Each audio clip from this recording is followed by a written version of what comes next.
Assalamualaikum sahabat Nong Ella. Hari ini Nong Ella mau ngajak sahabat menghadiri pengajian POMG RA El Shifa ya. Apa yang dibahas pada pengajian pagi ini? Ikuti saja YouTube Nong Ella. Yuk.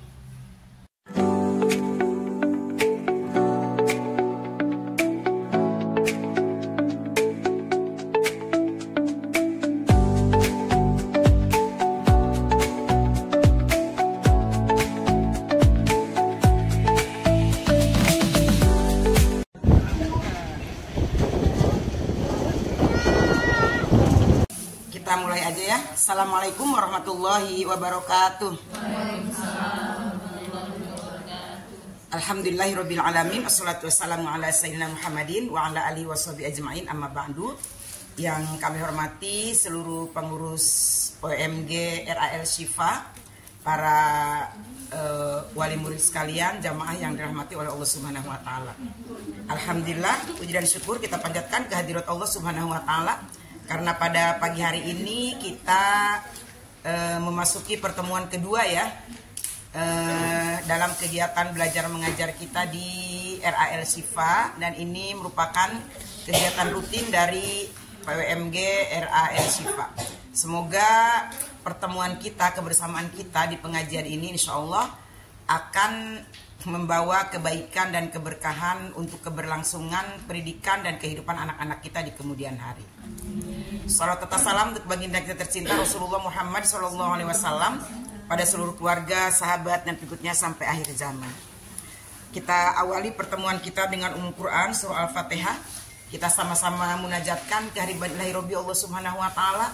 Semoga dengan keagungan dan kehebatan surah Al-Fatihah kita senantiasa diberikan kesehatan oleh Allah, dimudahkan segala urusan kita, diberkahkan rezeki kita, diberkahkan ikhtiar kita, diberkahkan usaha kita, diberkahkan hidup dan kehidupan kita, dan semoga Allah senantiasa menjaga dan melindungi kita dan anak cucu keturunan kita senantiasa dalam kebaikan bersama orang-orang yang baik, dalam keadaan baik dan menghasilkan hal-hal yang baik. Dan semoga Allah menguatkan iman dan Islam kita, menambahkan ilmu dan amal kita, dan menjadikan akhir hidup kita akhir hidup yang husnul khotimah. Ila hadratin Nabi Mustafa sallallahu alaihi wasallam wa ila jami'il muslimina wal muslimat wal mu'minina wal mu'minat al ahya'i thumma khusum ala hadihim. Al-Fatihah. A'udzu billahi minasy syaithanir rajim. Bismillahirrahmanirrahim. Alhamdulillahi rabbil alamin. Ar-Rahmanir Rahim. Maliki yaumiddin. Iyyaka na'budu wa iyyaka nasta'in. Ihdinas siratal mustaqim. Siratal ladzina an'amta 'alaihim ghairil maghdubi 'alaihim waladdallin. Alhamdulillah, kita bersyukur kepada Allah karena bulan ini adalah pertemuan kita yang kedua, dan alhamdulillah jamaahnya cukup lumayan banyak. Semoga semua yang bisa hadir ke sini senantiasa dalam kesehatan dan di dalam perlindungan Allah Subhanahu wa taala. Karena nikmatan maghbunun fiha katsirun minan nas as-sihhatu wal faraghu. Ada dua kenikmatan yang sering terluput dari manusia, kesehatan dan kesempatan. Kita punya kesehatan tapi kadang kita tidak menggunakannya untuk hal yang baik. Kita punya kesempatan tapi kita menyia-nyiakan kesempatan itu. Tapi alhamdulillah dengan hadirnya kita pada siang hari ini, pada pagi hari ini, kita tidak termasuk orang yang menyia-nyiakan kesempatan kesehatan dan tidak termasuk orang yang merugi insya Allah. Kita lanjutkan ya. Di pertemuan kita kedua ini kita akan sharing, akan ngobrol tentang sholat ya. Walaupun sholat ini mungkin sudah jadi keseharian. Bukan minggu pertama belum kita bahas ini kan? Ya, minggu pertama, bulan pertama. Walaupun sholat ini merupakan rutinitas kita setiap hari, tetapi terkadang saking menganggap sepelenya, jadi akhirnya sholat itu menjadi sesuatu yang hampa dan ngambang kayaknya gitu. Karena kita tidak memaknai dari sholat itu sendiri. Mau dibagi minum dong, maaf. As-sholatu imaduddin, faman aqwamaha faqad aqwamaddin, wa man hadamaha faqad hadamaddin. Sholat itu tiangnya agama. Barang siapa yang menegakkan sholat berarti dia menegakkan agama.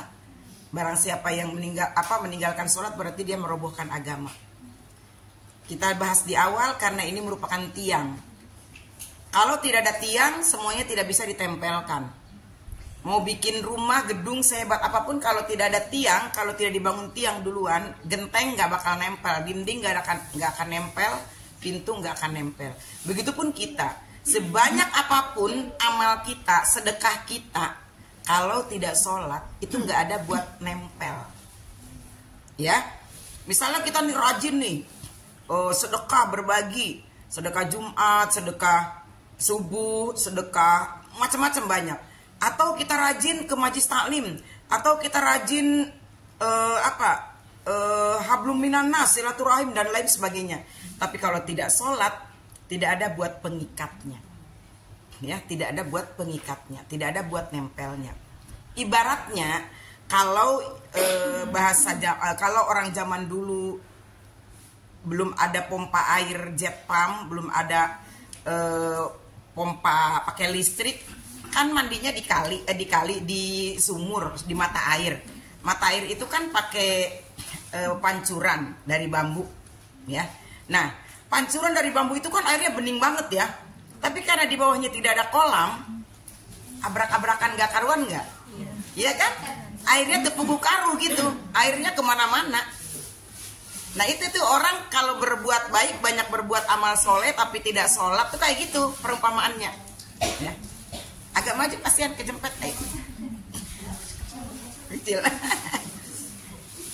Tapi kalau kita amalnya banyak terus sholatnya rajin, ibaratnya air di pancuran tadi ditampung, ada baknya, ada kolamnya. Makin banyak yang dialirkan kan di kolamnya, makin kalau kita punya kolam makin penuh kan gitu ya Bu ya.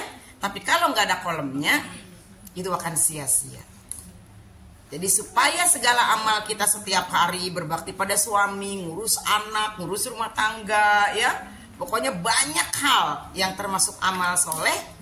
Tapi kalau tidak sholat itu tidak nempel amalnya, tidak dihantarkan kepada Allah Subhanahu Wa Taala, tidak akan dapat penilaian. Sayang ya Bu ya. Makanya ini kita bahas di awal supaya tidak sia-sia amal kita ke depannya. Nah itu sholat. Sholat juga diumpamakan seperti kepala kalau di dalam satu tubuh. Kepala.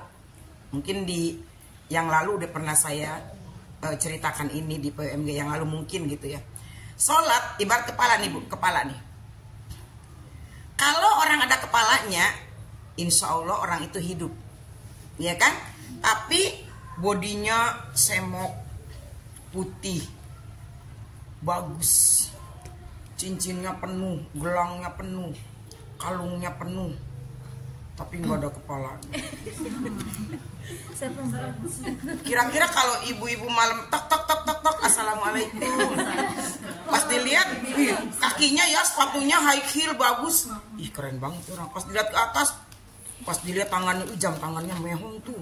Pas dilihat ke sini nih, wih kalungnya bagus banget tuh gede. Pas ke atas, wow langsung lari, nggak ada kepalanya. Artinya apa?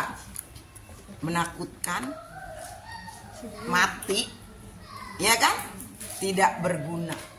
Mungkin laki-laki seganteng apapun ngelihat perempuan cantik nggak ada kepalanya, bukannya nyamperin, malah ditinggalin, ya kan? Begitupun hidup kita, sehebat apapun kita, jabatan kita luar biasa, kecantikan kita luar biasa, kekayaan kita luar biasa, skill kita luar biasa, tapi kalau tidak sholat di hadapan Allah itu kita diibaratkan seperti tubuh tanpa kepala. Farku bainal muslim wal kafir as-sholah. Pembeda antara orang muslim dan orang kafir adalah sholat. Kalau pengen lihat orang kafir, berarti orang yang tidak sholat. Itu udah jelas sabda Rasulullah. Pembeda antara orang kafir dan orang muslim itu adalah sholat. Kita jilbabnya gede, gamisnya menghunyung-hunyung. Ada terjemahannya nggak di sini? Menghunyung-hunyung. Tapi nggak sholat, tetap aja predikatnya kafir. Kan itu menurut Rasulullah kan, al-farqu bainal muslim wal kafir as-shalah. Pembedanya sholat. Ibu-ibu jalan-jalan ke mall besar di Jakarta. Pas waktu sholat, ibu-ibu ke musola. Ibu-ibu lihat cewek cantik seksi pakai bajunya gini. Tapi sholat, wudhu. Kata ibu-ibu, oh orang Islam. Bener gak? Iya kan? Oh, orang Islam gitu. Nah kan? Ayo masuk agak geser di sini. Kan gitu ya Bu ya? Mungkin kita kalau ngelihat tampangnya dia waktu di dalam mall, bukan di musola, mungkin kita mengira dia nonis gitu ya. Oh dia bukan Islam. Tapi begitu ketemu di musola, kan biasa mama kalau pergi sama temennya begitu ya Bu ya. Ya tadi kerudung geduyutan, baju geduyutan. Giliran pergi nih satu bis yang sholat cuma 5 orang. Ini yang lain nggak pada sholat, lagi dapat semua lagi dapat. Masa nenek-nenek dapat? Ada juga kali ya nenek-nenek dapat seudon aja nih Bunda Ella nih. Habis nggak pada sholat gitu ya kan? Kan kelihatan di situ. Cuman packagingnya doang Muslim, tapi dia tidak sholat, artinya sudah dicap oleh agama sebagai orang kafir. Kita sering banget lah nemuin kayak begini. Makanya saya pengen banget nekenin sholat ini di awal. Banyak banget hal-hal yang bisa menyelewengkan orang untuk ninggalin sholat. Apa sih susahnya sholat gitu loh. Sholat itu paling lama itu udah mau wirid gini. Wah, nggak nyampe 15 menit. Bener nggak Bu? Bener. Itu sudah wiridnya itu udah yang panjang. Apalagi cuman sholat tok atau ditambah qobliyah ba'diyah lah ya, nggak akan makan waktu lama, nggak akan. Tapi kenapa sih sholat itu tantangannya, masya Allah, berat bener. Ya itu dari satu bis jalan-jalan paling berapa orang? Dari satu studio, dulu kan saya sering ikut kuis ya, zaman kuis tuh. Ratunya kuis apa aja. Saya mah ngeramik rumah sebelah aja dari kuis. DP rumah yang ini nih dari kuis mulu. Kan dulu mah kuisnya pakai uang ya, maksudnya hadiahnya uang ya. Uang banyak banget pada zamannya gitu ya. Nah kan sering kan ke studio. Kadang-kadang kan live itu siaran langsung itu kan mulainya habis maghrib. Iya kan? Itu jarang banget tuh Bu. Udah pada nangkring gitu di situ, udah standby gitu. Kalau kita bilang mah sama krunya gitu, kan mulainya jam sekian, kita mau pada sholat dulu, nanti nelusup kita masuk. Oke Bu siap, kan bisa aja Bu kayak begitu. Tapi ternyata kok peserta-peserta yang lain kok udah pada duduk ya, masa head semua kan gitu. Terus bapak-bapak juga masa head semua gitu. Bukannya kita lagi ngejustifikasi orang, enggak. Ini mah pelajaran aja buat kita. Kan kita sering kayak begitu, ya kan? Apalagi dulu waktu di Lipo Supermall, yang waktu musim ada kembang api, inget nggak? Mungkin ibu masih pada kecil-kecil dulu ya, suka diajak nonton kembang api sama mamanya, iya. Nah saya kan udah punya anak. Kalau malam minggu, namanya juga ya zaman dulu hiburannya masih jarang ya. Kalau malam minggu di Lipo itu kan ada pesta kembang api. Nah kita kan dari sini tuh sore ngangkut anak tuh naik motor. Kembang api dilalahnya, dinyalainnya itu jam 6. Kan mereka mah sengaja nyari timing yang mengganggu kita, ya kan? Nah di situ kita diuji. Tuh, coba. Bagaimana? Sholat dulu apa ngeliatin kembang api dulu? Tuh. Dan ternyata di situ ngebludak orang sudah. Yang duduk, yang berdiri, yang udah nggak bisa Bu kayak gitu ya. Sholat itu bener-bener ujiannya banyak. Kenapa Bu? Kita lebih sering menterlantarkan sholat. Kenapa? Karena sholat, khusus untuk sholat, setan yang menggodanya itu dari seluruh penjuru, bukan penjuru dunia, penjuru tubuh. Ada setan yang nemplok di mata, ada nemplok di kuping, ada yang nemplok di hidung, ada yang nemplok di mulut, ada yang nemplok di kepala, ada yang nemplok di kaki, di tangan, di seluruh persendian kita, di seluruh tubuh kita ditemplokin setan khusus untuk sholat. Makanya kalau untuk sholat mah itu tantangannya berat. Ada aja, Bu, ada aja. Contoh saya nih, Bu, ya. Saya nggak mau nyentuhin, Bu. Contoh saya, adzan, saya di kamar. Adzan, bukannya saya ke kamar mandi, saya turun dulu ke sini nih, ngambil minum. Itu saya bilang tuh setan nih nganterin saya ke dapur gitu. Kata setan, gue lagi. Saya ngambil minum kan, udah ngambil minum otomatis duduk minum kan. Nah di meja kan ada cemilan kan, saya buka cemilan. Ya. Enak juga nih cemilan, minum. Tambah lagi cemilannya kan. Nggak berasa 15 menit, ya kan, Bu? Nggak berasa 20 menit, nggak berasa 30 menit, melalaikan dari panggilan Allah yang tadi. Ibu suka ngerasain nggak? Ada aja kan? Allah Akbar, Allahu Akbar. Ada nih, lihat dulu siapa tahu udah masuk. Ya kan, Bu? Siapa tahu ada panggilan penting, ada info penting nih dari Siva nih. Keasikan. Dia pegang HP. Adakah panggilan yang lebih penting selain panggilan Allah Subhanahu wa taala? Kan gitu. Tapi itu emang godaannya begitu, Bu. Coba ntar sholat zuhur Ibu tandain ya. Tandain, tolong tandain godaan apa yang Ibu rasakan pada sholat zuhur. Ntar hidung gatel lah, ada aja. Tiba-tiba pengen ngorek kuping, kan aneh. Bener nggak, Bu? Ujug-ujug mau sholat, udah azan berbunyi, tiba-tiba pengen ngorek kuping. Ambil tuh ngorek kuping. Senggangannya habis ngorek kuping, belan-belan, ntar ada lagi. Tiba-tiba pengen gunting kuku, tiba-tiba hal yang sepele itu sering saya rasakan, Bu. Kenapa? Karena memang setan itu ada di mana-mana, ada di ujung kuku, di ujung hidung, di ujung semuanya. Tiba-tiba azan lagi berkumandang, ini mata tiba-tiba pengen. Coba, Bu, Ibu sebelum zuhur tiduran ya, itu masih scroll sebelum zuhur. Begitu azan berkumandang, itu tiba-tiba mata gini.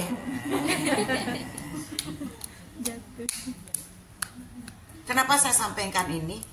Supaya kita mengantisipasi, menyadari, dan supaya kita mampu mengendalikan.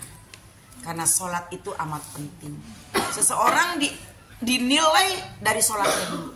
Awwalu ma yuhasabu bil abdu yaumal qiyamah as-shalah, fa in shaluhatil amal, wa in fasadatil amal. Kalau di akhirat nanti pertama kali diperiksa itu sholatnya. Kalau sholatnya bagus, dianggap bagus semua amal. Tapi kalau sholatnya buruk, dianggap buruk semua amal. Itu sholat, Ibu ya. Jadi mohon maaf, kata ibu-ibu, ya ngebahas sholat mau udah biasa kali. Iya, justru karena biasa kita terlalu menganggapnya biasa.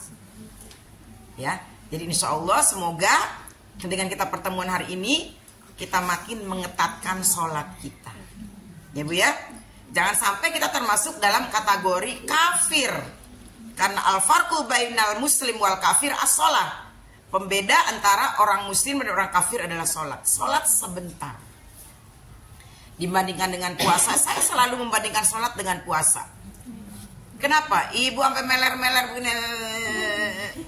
Puasa dari pagi sampai maghrib tahan 12 jam. Sholat yang 5 menit doang, 10 menit doang nggak tahan.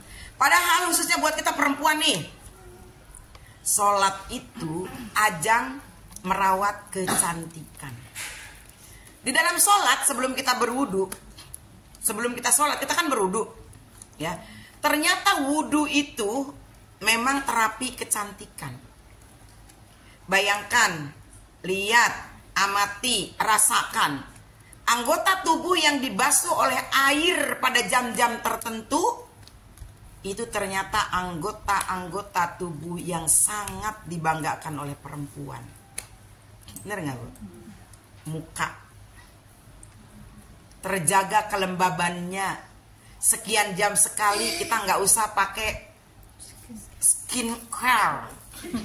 Sekarang pemilik skincare lagi pada ya, yang ini katanya nggak Bepom, yang ini Bepom, yang ini wah kayak gitu ya.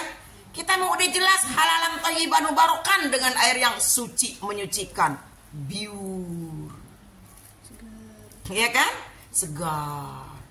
Kenapa harus 3 kali dan diratakan? Supaya masuk ke dalam pori-pori. Kalau udah cuman gini doang, kan suka ada yang udunya gini doang. Kan kita uduh sambil agak ditekan ya kan, itu kan memijat, airnya masuk 3 kali dipijat muka kita. Kita datang ke terapi pemijatan juga Bu, mahal, paling murah 150.000, sama aja udah digini-gini. Kita juga bisa sendiri ya kan, kayak gitu. Pagi, siang lagi panas-panasnya perlu kelembaban, sore, maghrib, isya, 5 kali kita merawat kecantikan. Tangan perlu dijaga kelembabannya, karena ini juga mahkota buat kita perempuan. Di samping ini juga merupakan alat yang luar biasa dari Allah, ya kan? Tangan itu sensitif, makanya kalau ibu beli lipstik, nyobanya di bibir apa di tangan? Di tangan, karena hampir sama kesensitifannya. Ibu beli bedak, nyobanya di muka apa di tangan? Di tangan, diomelin sama tukang bedaknya. Kalau nyoba di muka, ini numpang dandan ini mah ke toko kosmetik.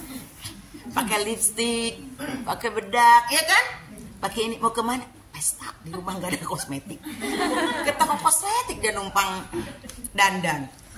Itu dulu, kayaknya sekarang mah udah hampir semua toko kosmetik tidak boleh mencoba lipstik di bibir. Kenapa? Kan bibir orang beda-beda. Ada yang bekas makan jengkol tadi, ada yang bekas makan oncom saya tadi, ya kan? Nah kalau dipakai sama orang lagi nanti ada apa tuh? Virus, ada kuman, kan gitu ya? Dicoba di sini. Karena kelembaban dan kesensitifannya hampir sama dengan muka. Ya Bu ya?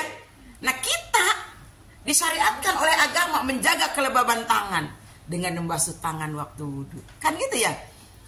Saya mah jarang pakai hand body, kata ibu-ibu. Nggak apa-apa. Kenapa emang?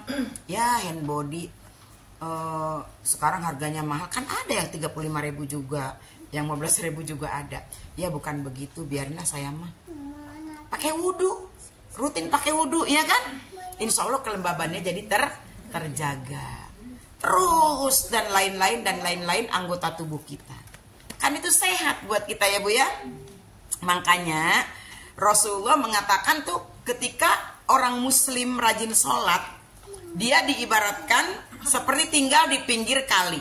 Tinggal di pinggir kali, ketika dia punya piring kotor, baju kotor, apapun yang kotor, langsung dicuci. Kalau orang tinggal di pinggir kali, hidupnya pasti akan selalu bersih. Nggak ada lap kotor, nggak ada baju kotor, nggak ada piring kotor. Begitupun umat Islam, kalau rajin sholat ibaratnya tinggal di pinggir kali, rajin bebersih, ya kan? Walaupun jarang mandi, orangnya malas mandi nih, mandinya misalnya seminggu sekali. Kalau mau jalan-jalan ke SMS doang mandi, ngantar anak aja nggak mandi kan gitu ya. Nah, nggak apa-apa, walaupun jarang mandi, tapi kalau rajin sholat, berarti kan dia wudhu kan? Itu pasti terjaga kebersihannya. Kenapa? Otomatis dia pipis, istinja, cebok, ya kan? Wudhu, nyuci muka, nyuci tangan, nyuci kaki. Kan hampir sama dengan mandi, ya kan? Jadi orang muslim yang rajin sholat dipastikan akan terjaga kebersihannya. Karena dia minimal 5 kali sehari semalam dia menyucikan dirinya. Belum lagi kalau dia melakukan yang sunnah-sunnah, ya Bu ya. Itu tentang sholat. Bagaimana sih supaya kita melakukan sholat itu ada ada rasa tanggung jawab gitu loh Bu. Jangan cuma sholat aja. Kadang-kadang nih saking hafalnya kita nih bacaan sholat, wajhatu wajhiya lillazi fatar, saking cepetnya gitu sampai Allahu Akbar. Lagi sholat mah itu otomatis bisa lancar. Tapi kalau di luar sholat, coba Bu dihafalkan itu doa iftitah. Wajhatu wajhi, ya apa ya? Lupa. Tapi kalau sholat mah hafal. Iya. Karena sholat mah udah di setel otomatis tuh ya. Kenapa kita sering banget kayak begitu? Ya karena sholatnya memang cuma hanya sekedar melakukan kewajiban. Setelah itu ya udah, nggak ada tanggung jawab apa-apa. Udah sholat, udah alhamdulillah enteng, enak. Kalau udah sholat tuh kayak nggak punya utang. Kalau udah sholat tuh kayak gimana gitu ya, tenang. Itu kita nih, orang awam.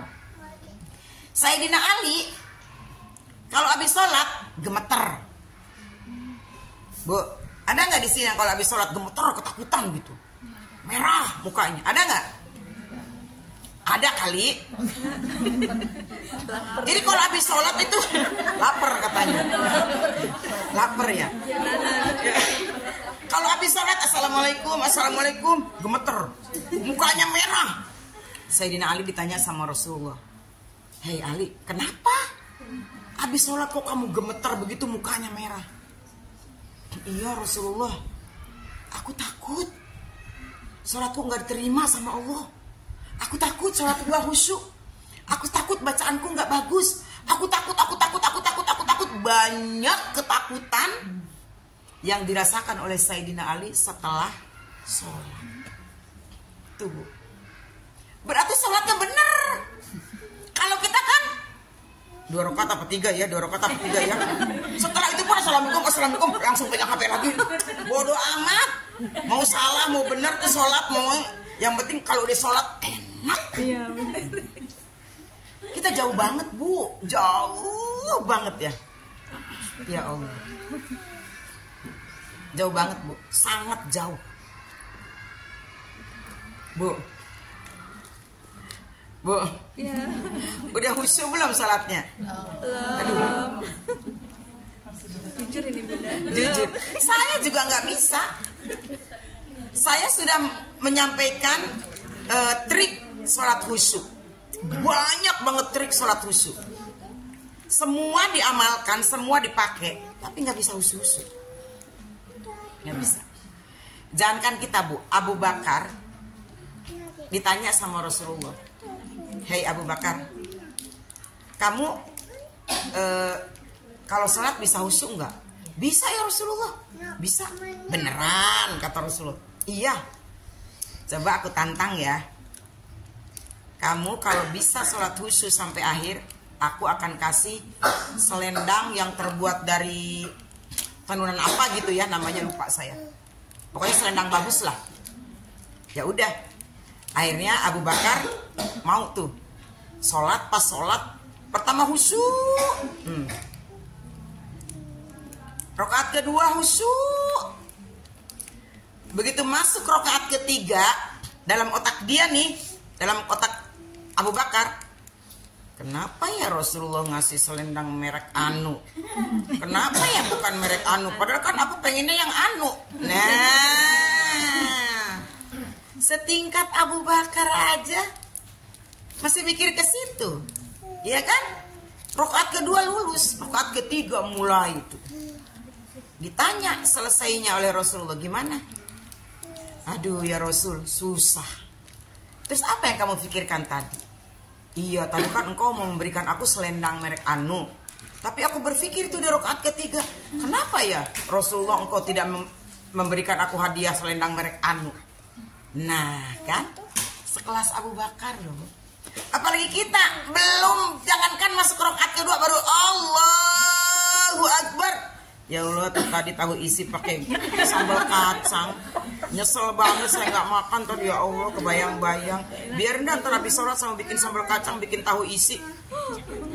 Tadi nih lagi ngaji nih, sekarang nih lihat tahu temen-temennya pada nyolek tahu isi pakai sambal kacang. Dia malu. Sampai kebayang-bayang sampai sholat. Allah, ya Allah, tahu isi gemoy-gemoy. Dicowel sama sambal kacang. Ada aja kan, Bu? Ada aja. Pele hal nggak penting masuk semua ke dalam pikiran kita. Nah, itulah tadi diantaranya setan itu menggoda dari before and after. Ya Bu ya, dari sebelum, waktu pelaksanaan, sesudah, terus aja. Jadi sekarang kalau mau sholat nih, karena udah tahu setan penggodanya banyak, gibrik-gibrikon. Allahu Akbar, Allahu Akbar. A'udzubillahi minasyaitonirrajim. Hei setan di mata, hei setan di kuping, hei di mulut, hei di tangan, hei di kaki. Iya kau, aku mau sholat. Langsung geribrik-geribrik begitu. Kata suaminya, kenapa Pak? Kenapa Mas? Kenapa Mas? Aku lagi ngagibrik-gibrikin setan nih habisnya. Setiap mau sholat ada aja hal sepele tapi bisa bikin kita lelet sholat, bikin telat sholat. Ada aja. Sekarang mama gibrik-gibrikin setan nih. Gitu. Oh, sekarang papa setannya dipeluk sama papa. Ya. Kumaha eta lamun geus gitu. Iya. Ya kalau papa setannya mah mama mau. Lah, samanya setan sama setan. Bu, ada lagi nih adat kebiasaan ibu-ibu. Ada nih, saya amati. Tiap azan berkumandang, maaf nih kalau ada kesamaan nama cerita kejadian ya. Tiap azan asar nih, tiap azan asar megang sapu, bebenah sore. Ada nggak begitu? Ambil sapu, azan, jadi patokannya bebenah sore itu azan. Azan ngambil sapu, nyapu, ngepel, bebenah. Nanti sholat asarnya sekalian mandi sore, katanya. Abo. Bu, ada juga azan sholat dulu. Kan sholat sebentar kan? Habis sholat baru bebenah. Jadinya nanti kan menghadap maghrib baru mandi, sholat maghrib udah fresh, iya kan? Lah ini mah sholat asar katanya sekalian mandi habis bebenah baru sholat asar. Lah baru assalamualaikum Allahu Akbar maghrib. Ya Allah, cepet banget ya maghrib ya. Orang dianya yang sholatnya di penghujung, ya kan? Gitu Bu. Jangan ya, kalau ada kebiasaan yang seperti itu jangan. Dahulukan sholat, hormati sholat, prioritaskan sholat. Kenapa? Kenapa kita prioritaskan sholat? Allah mengingatkan lagi di ayatnya, wasta'inu bis-sabri was-shalah. Dan selalulah kalian minta pertolongan kepada Allah dengan sabar dan sholat. Jadi sholat ini merupakan salah satu ajang wadah kita untuk minta pertolongan kepada Allah. Kita butuh pertolongan gak sih Bu? Pertolongan apa? Minta duit. Kata ibu-ibu pertama duit. Ya, rizki, duit, kesehatan, kebahagiaan, keberkahan, anak-anak yang sehat, yang soleh, yang baik, suami yang menjaga melindungi keluarga, yang komplit sakinah, semua. Komunitas, sekolah, perjuangan, lingkungan, negara. Kita butuh pertolongan. Salah satunya dengan sholat. As-sholah ay ad-du'a. Sholat itu adalah doa. Kalau misalnya ibu-ibu jarang berdoa tapi rajin sholat, sudah ada di dalam sholat permohonan kita kepada Allah. Nggak usah khawatir. Sholat itu wadah untuk kita meminta pertolongan. Dan kita memang makhluk-makhluk yang selalu pengen ditolong. Ya Bu ya. Jangankan kita untuk kehidupan. Ya untuk hal sepele aja. Tolong dong. Tolong dong. Tolong dong. Ya apalagi untuk hal yang lebih besar lagi kan. Makanya supaya kita nanti pas ada perlu pas ada perlu Allah langsung tolong, berarti kita harus rajin minta tolong kepada Allah dengan sholat. Wasta'inu bisobri wassalah. Jangan cuma sabar, tapi sholat. Jadi begitu ada suatu keperluan, das, insya Allah Allah sudah siapkan pertolongannya untuk kita. Jangan ini mah tiba-tiba ada keperluan mendesak, das, baru ya Allah, ya Allah, ya Allah. Kata Allah kemarin kemana aja loh, sampai lupa. Lagi sehat mah, aja gijig. Lagi banyak duit mah, aja gijig. Lagi sempat mah aja gijig. Aku manggil juga dicuekin. Kata Allah. Padahal Allah udah cocolohokan loh. Tahu nggak cocolohokan? Cocolohokan tuh udah kenceng banget manggil. Ya kan azan kenceng banget, Bu. Ya kan? Itu kan panggilan Allah kan? Sampai pakai toa, sampai kedengeran ke kampung sebelah. Tuh dari RW 7 kedengeran lu ke sini loh. Apalagi kalau di teras. Itu artinya cocolohokan, kata Allah, aku udah teriak-teriak loh. Manggil. Tapi kalian pura-pura nggak dengar mungkin, atau pura-pura ngapain. Bu, ibu tersinggung nggak kalau ibu manggil anak terus kayak nggak didengar gitu? Kakak, diem. Kak, diem. Padahal ada di situ. Entah lagi main HP, entah lagi ngerjain tugas, entah lagi ngapain. Kakak, diem. Kakak, masih nggak didengerin. Terus akhirnya kita sebagai orang tua, ya udahlah, bodo amat. Tapi di sini ada kesel nggak, Bu? Ya kan? Tadinya maksudnya kita mau minta tolong sesuatu, tapi karena nggak didengar, ya udahlah kita kerjain sendiri aja. Tapi di sini kita ada rasa kesel, walaupun sebagai seorang ibu, ya kan? Pastilah. Nah sekarang kita hamba yang diciptakan oleh Allah, yang dikasih segalanya oleh Allah, terus yang maha memiliki segalanya ini memanggil kita. Terus kita pura-pura tutup kuping, pura-pura merem, pura-pura nggak denger, pura-pura sibuk. Kata Allah, biarin aja. Lihat suatu saat dia pasti manggil-manggil aku. Giliran butuh bener, ya Allah, ya Allah. Kata Allah, kemarin-kemarin dipanggilin, hayya ala sholat. Mari sholat, kata Allah. Hayya alal falah. Mari meraih kebahagiaan, meraih kebahagiaan. Kan Allah ngajak kita sholat itu bukan untuk susah, ya, untuk meraih kebahagiaan sholat. Itu ya, Bu ya. Nah, jadi itulah sholat. Semoga sepulang dari sini kita semua bisa menertibkan, mendisiplinkan, memperbaiki sholat kita. Pertama dari waktu, ya, sholat tepat waktu. Jika kita benar-benar berada dalam kesempatan yang tepat. Kalau lagi musafir, belum tentu kita bisa sholat tepat waktu. Benar nggak? Nah, sholat tepat waktu, upayakan kalau nggak ngapa-ngapain. Sholat yang betul gerakannya, yang khusyuk pikirannya, yang baik bacaannya, yang tenang melakukannya. Insya Allah, sholat kita menjadi sholat yang membawa kebaikan, sholat yang membawa ketenangan, sholat yang membawa perbaikan, sholat yang mampu membedakan antara kita dengan orang kafir. Ya. Dan di dalam sholat ada perjanjian kita dengan Allah bahwa apapun yang dilakukan di luar sholat itu selalu harus diniatkan karena Allah. Ibu nganterin anak ke sekolah karena Allah, ibu nemenin belajar anak karena Allah, ibu mengeluarkan bayaran uang apapun karena Allah, ibu melakukan apapun di rumah tangga karena Allah, ibu bergaul dengan teman-teman karena Allah, ibu bersilaturahim karena Allah, ibu bertolabul ilmi karena Allah, ibu berjualan karena Allah, ibu kerja di satu instansi karena Allah, cari nafkah, ngebantu suami, ngebantu keluarga karena Allah, semua dilakukan karena Allah. Karena di dalam sholat kita berjanji.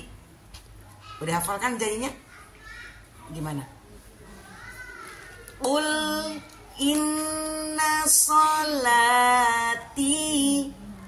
wa nusuki nusuki wa mahyaya wa mamati lillahi rabbil alamin.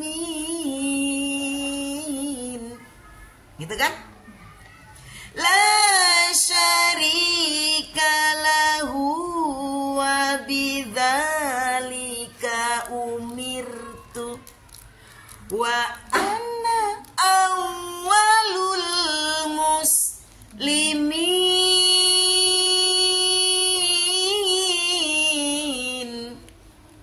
Gitu janji kita ya. Inna sholati, sholatku, wa nusuki, ibadahku, wa mahyaya, hidupku, wa mamati, matiku, lillahi rabbil alamin, hanya untuk Allah. Hidupku, matiku, ibadahku, dagangku, kerjaku di kantor, ngurusin anak, ngurusin suami, ngurusin keluarga, ngurusin masyarakat, ngurusin organisasi, lillahi rabbil alamin. Semuanya harus disandarkan karena Allah, bukan karena siapa-siapa. La syarikalahu, aku tidak pernah menyekutukan Allah dengan siapapun. Wa bidzalika umirtu, dan karena itulah aku diperintahkan. Wa ana awwalul muslimin, dan aku adalah orang yang berserah diri kepada Allah. Jadi ya, jadi insya Allah dengan sholat semuanya akan menjadi baik. Fisik baik, pikiran baik, hati baik. Fisik tenang, pikiran tenang, hati tenang, rezeki lancar, berkah. Dan insya Allah tentunya kita selalu berada dalam ridho Allah Subhanahu wa Ta'ala. Itu saja mungkin yang bisa saya sampaikan. Mudah-mudahan bermanfaat. Terima kasih atas kebersamaannya. Dan mohon maaf jika ada hal yang kurang berkenan. Kita tutup dengan doa kafaratul majlis. Bismillahirrahmanirrahim. Subhanaka Allahumma wa bihamdika asyhadu an la ilaha illa anta astaghfiruka wa atubu ilaik. Assalamualaikum warahmatullahi wabarakatuh. Waalaikumsalam.